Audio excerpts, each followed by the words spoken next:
রাশমিকা মান্দানা নাম শুনেছেন? চেহারার কাটিংয়ে এখন পৃথিবীতে এক নাম্বারে। ওয়াজ মাহফিলে ভারতীয় জনপ্রিয় অভিনয় শিল্পী রশ্মিকা মান্দানার সৌন্দর্যের বর্ণনা দিয়ে কঠোর সমালোচনার মুখে পড়েছেন ইসলামী বক্তা মুফতি আমির হামজা, যা নিয়ে চলছে কটাক্ষ। এবার দেশবাসী এবং শ্রোতাদের কাছে এরই জন্য ক্ষমা চেয়েছেন জনপ্রিয় এই মুফতি আমির হামজা। সম্প্রতি এক ওয়াজ মাহফিলে ভারতীয় দক্ষিণী অভিনেত্রীর সৌন্দর্যের উদাহরণ দিতে গিয়ে আমির হামজা রশ্মিকাকে বিশ্বের সুন্দরী নারী হিসেবে আখ্যা দেন।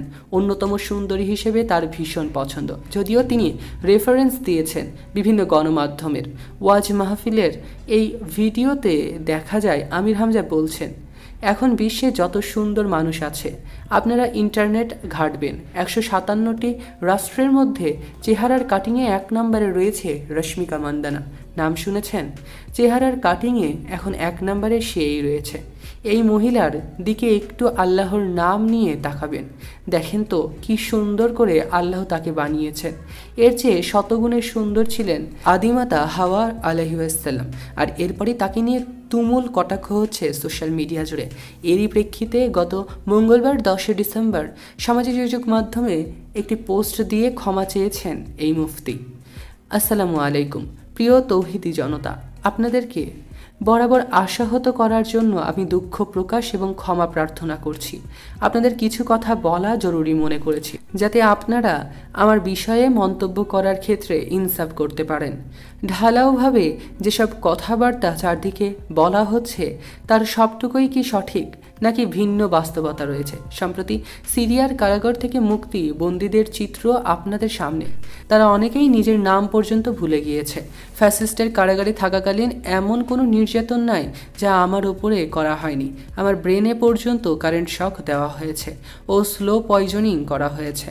বাকি নির্যাতনের কথা আর না বলি। আমি স্বীকার করছি, মানসিকভাবে আমি পুরোপুরি সুস্থ নয়।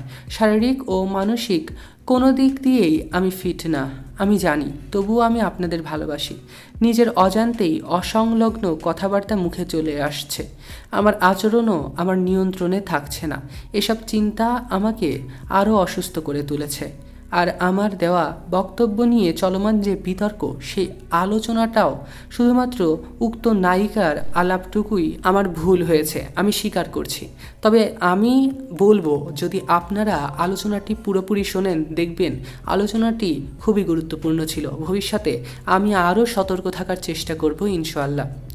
এখন আপনারা বলতে পারেন, আমি যেহেতু মানসিক ও শারীরিকভাবে ফিট না, তাহলে এত মাহফিল কেন করছি? সেক্ষেত্রে আপনাকে বলবো, আপনি কিছুক্ষণ আমার জায়গায় দাঁড়ান ভাই প্লিজ, তারপর ভাবুন। খোলামেলা আপনাদের বলছি, জামায়াতের কেন্দ্রীয় দায়িত্বশীল বিএনপির কেন্দ্রীয় নেতারা, শিবিরের কেন্দ্রীয় নেতাদের কেউ যখন একটা মাহফিলের জন্য রিকোয়েস্ট করে, তখন আমার কি করার থাকতে পারে বলুন? আমার বাধ্য হয়েই করতে হয়, সেজন্যই আমি করি।